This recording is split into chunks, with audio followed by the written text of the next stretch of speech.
ढापवा देसी इंग्लिश जाना नहीं, मुझे छोड़ के।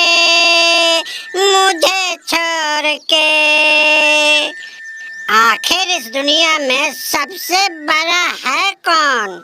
कोई धरती को पूजता है, कोई पत्थर को पूजता है, कोई नदी को पूजता है, तो कोई पेड़ पौधा को पूजता है। मुझे तो कुछ समझ ही में नहीं आता है कि जग में बड़ा आखिर है कौन?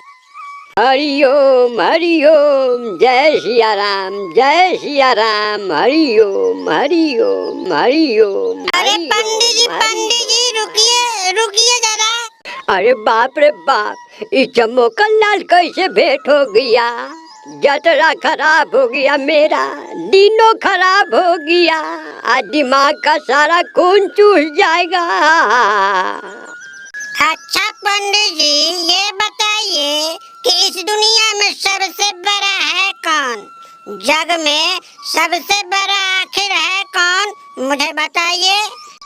अरे इसमें पूछने की क्या बात है? जग में सबसे बड़ा भगवान श्री राम है। भगवान श्री राम से बड़ा कोई नहीं है।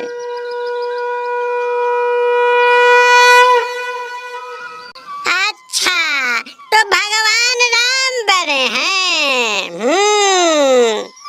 अच्छा पंडित जी, ये बताइए, जब भगवान राम इतने बड़े हैं तो उस कपटी रावण से क्यों लड़े हैं? उस दुष्ट रावण से क्यों लड़े हैं? बताइए हमें। अरे माता सीता के लिए क्योंकि माता सीता बहुत ही बड़ी है।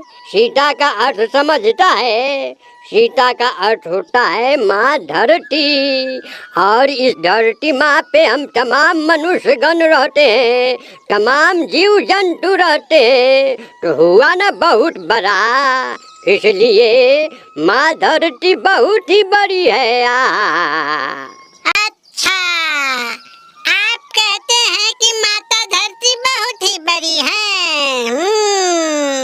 जब माता धरती इतनी बड़ी है तो शेषनाग के फन पे क्यों खड़ी है? बताइए हमको।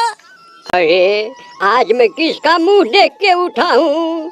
किसके चक्कर में पड़ गया हूँ? आज दिमाग खा गया है मेरा। अरे हम बिल्कुल सही कह रहे हैं, शेषनाग बहुत ही बड़े हैं, तभी तो इतनी बड़ी धरती शेषनाग के फन पे खड़ी है। तो शेषनाग बहुत ही बड़े हैं। अच्छा, अब समझ में आया हमको कि शेषनाग बहुत ही बड़े हैं। तो अच्छा बच्चा, अब मैं चलता हूँ। नहीं पंडित जी, ये बताइए कि जब शेषनाग इतने बड़े हैं तो औघड़दानी भोले बाबा के गले में क्यों पड़े हैं? बताइए हमको।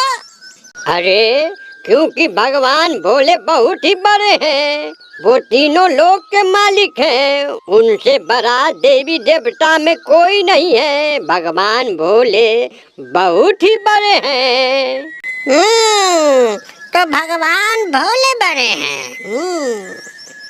अब देखिए पंडित जी, आप कहते हैं कि भगवान भोले तीनों लोकों के मालिक हैं और सबसे बड़े हैं, लेकिन जहाँ तक हमको पता है कि वो कैलाश पर्वत पर क्यों पड़े हैं?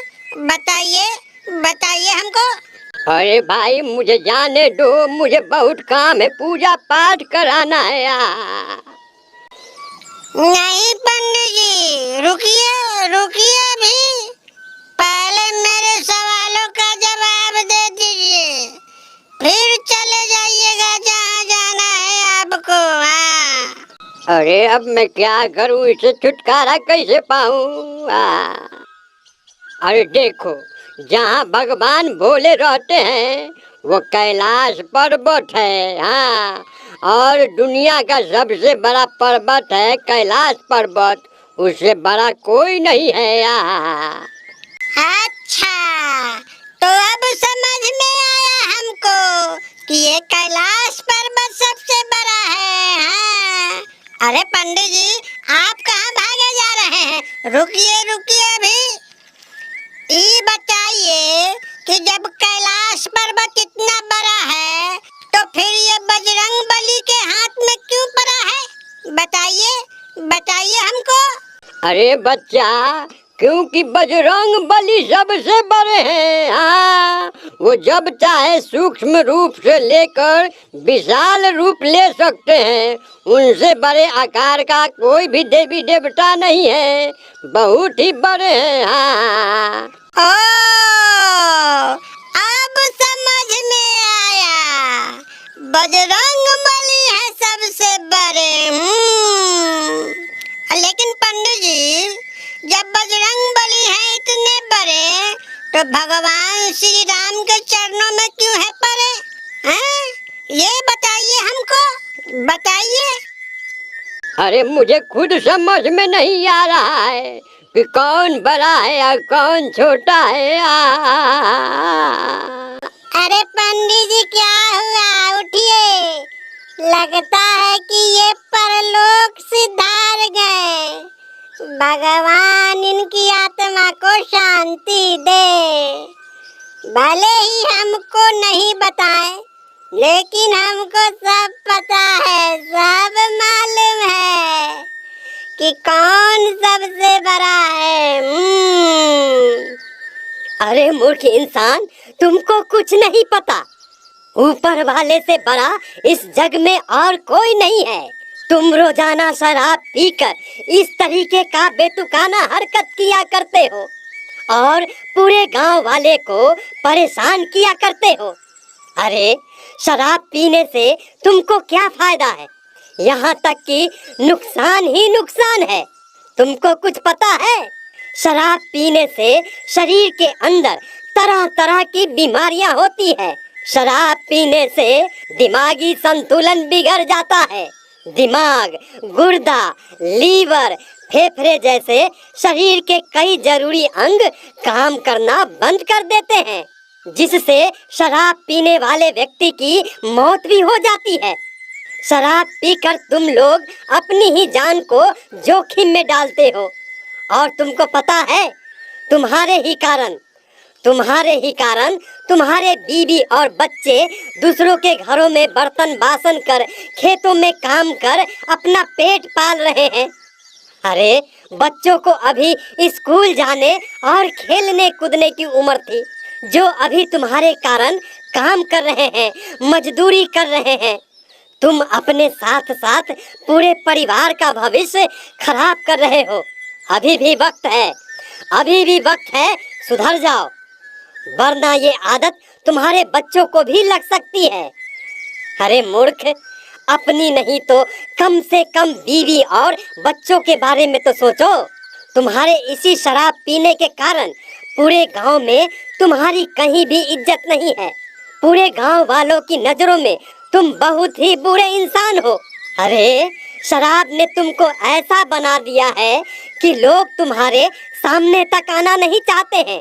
अरे मूर्ख, शराब पीना कानूनन जुर्म है और समाज के लिए शराबी एक अभिशाप है। इसलिए इस जहर को आज से त्याग दो और एक अच्छा इंसान बनो। बाबा, आज आपने मेरी आंखें खोल दी हैं। मुझे माफ कर दीजिए बाबा, मुझे माफ कर दीजिए। मैं कसम खाता हूँ कि आज के बाद इस शराब को हाथ तक नहीं लगाऊंगा और आज से एक अच्छा इंसान बनने की कोशिश करूंगा। खुद कमाऊंगा और अपने परिवार की परवरिश करूंगा और अपने बच्चों को भी स्कूल भेजूंगा और उन्हें भी अच्छा इंसान बनाऊंगा। माफ कर दीजिए बाबा, माफ कर दीजिए।